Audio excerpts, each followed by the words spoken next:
When researching your family history, it is also important to research local history. That is, research the place where your ancestors lived and worked. By placing your ancestors in the context of the locality, you can learn more about them, the choices that were available to them, and why they made those choices. That is exactly what we will do in this short presentation in conjunction with the Peterborough and District Family History Society. It isn't often that a place becomes synonymous with a product, but that is exactly what happened to Fletton. A small rural village in Huntingdonshire gave its name to perhaps one of the most famous building materials, the Fletton brick. The Fletton brick was produced by the London Brick Company. The founder of the London Brick Company was John Cattlis Hill. John and the London Brick Company shaped the village of Fletton from 1888 until well into the 20th century. John was born in 1858 in Dundee, Scotland. He spent his childhood years at the Tollgate House, Octa House. He was the eldest son of Robert and Elizabeth. Robert was a Presbyterian Kirk elder and local entrepreneur, and John was brought up with a strict moral code and strong work ethic. At 17, John left home to become a journeyman carpenter, but he was aspirational. Within a year, he was studying architecture and construction at the Mechanics Institute in Glasgow. Once his studies were complete, John had his eye on the capital. At just 21, he boarded a ship and left Glasgow, destination London. Within 2 years, John had developed his business and employed 8 men. He became a property speculator, building housing estates in Islington, Haringey and Crouch End for London's workers. The year was now 1888, and John needed to secure a steady, reliable source of bricks at a good price for his housing developments. He travelled north to Fletton. Rumour has it that he bought all the bricks available in Fletton at the time. On his return journey, John realised that it would make good business sense if he owned a brickyard. Then he could control the supply and cost of the bricks that he needed. It was with the purchase of John's first brickyard, Hardy's Yard in Fletton, that Hill founded the London Brick Company. Fletton had been developing at a steady pace since 1841, when the small rural village had a population of just 256. In 1847, the railways arrived in the north of the parish. The area around the railway station, New Fletton, began to expand as railway workers and associated industries arrived. A second population increase occurred after 1877, when Nathaniel and George Hempstead discovered the clay that burned and opened their brickyards in the south of the parish, Old Fletton. By 1881, the population had grown to a little over 1,840. But brickmaking is a costly venture, and the Hempstead brothers had been made bankrupt. Some of their brickyards had closed, and some were running at a loss.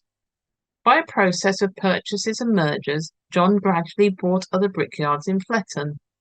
He used the unique properties of the clay that burned and the Fletton process, which enabled bricks to be manufactured all the year round, to change the face of brickmaking. In so doing, he attracted workers with their families to Fletton. As the Fletton Brick Company expanded, Fletton saw an influx of brickworkers, and by 1911 the population of Fletton reached 4,742. The brickyards attracted men with a variety of skills. Skilled workers such as stationary engine drivers and moulders tended to migrate from further afield places, whilst local agricultural workers exchanged seasonal work on the land for that of secure employment in the brickyards. What these migrant families needed was housing. John cared about his workers and built houses for them, not only in Fletton but in the nearby parish of Woodston as well. In doing this, he created a community. In fact, he became known as the maker of modern Fletton. Roads such as Milton Road, Duke Street, Prince's Road, St Margaret's Road and Belsize Avenue are all streets built by the London Brick Company for their workers. You can see on the map on the right hand of the slide the straight roads which are John's new houses. John built modern 2-up, 2-down houses. They had a small front garden, a long rear garden which encouraged vegetable growing, with often a pigsty at the bottom. The impact of John's house building can be seen on this slide. In 1881, there were 390 dwellings in Fletton, and by 1911 this had more than doubled to 983, whilst in Woodston in 1881 there were just 181 dwellings, which by 1911 had increased to 636, a huge growth. Obviously, not all house building was solely due to John and the London Brick Company, but he was a considerable factor in Fletton's expansion. Not only did John build homes for his workers, but he also provided for the wider community as well. He established shops. He built Fourpress House, a coffee palace, which became the location of many meetings and community functions. During the Great War, it was even the drill ground for the Hunt's Cyclist Battalion.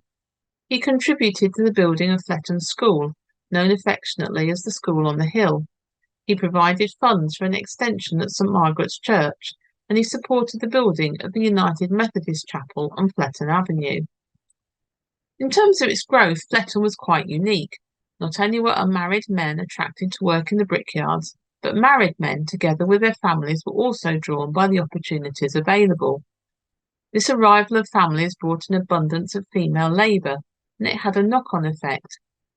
Taking the offer of building on London Brick Company land, companies like Farrow's Canning and Symington corset makers arrived in Fletton to take advantage of the ready supply of labour.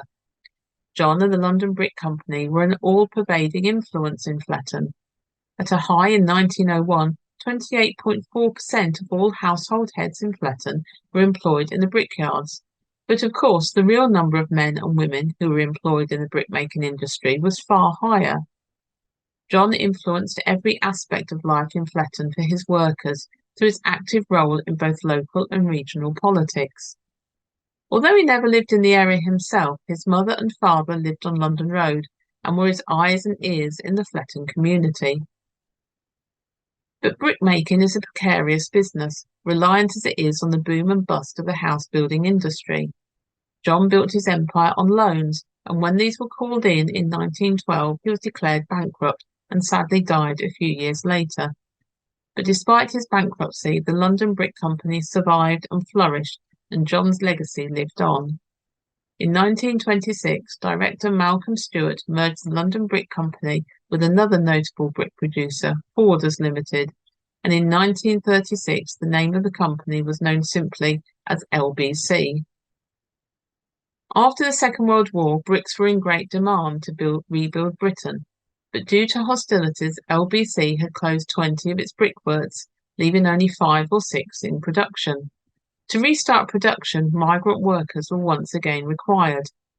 This time, the men who answered the call came from Italy. Each year, representatives went to recruit men from Sicily, Sardinia, and southern Italy. About 3,000 Italian men and their families travelled to Fletton and established new lives in the brickmaking community which welcomed them. Times may have changed, but provision for the LBC workers continued, with a swimming pool, sports teams, various clubs, social occasions, and even a fire and ambulance service. John founded a company, the London Brick Company, that at its height was the largest brick producer in the world. But more than that, he forged an industrial village and a community which still thrives today. Thank you for listening to this presentation, and we hope to speak to you in the Peterborough and District Family History booth.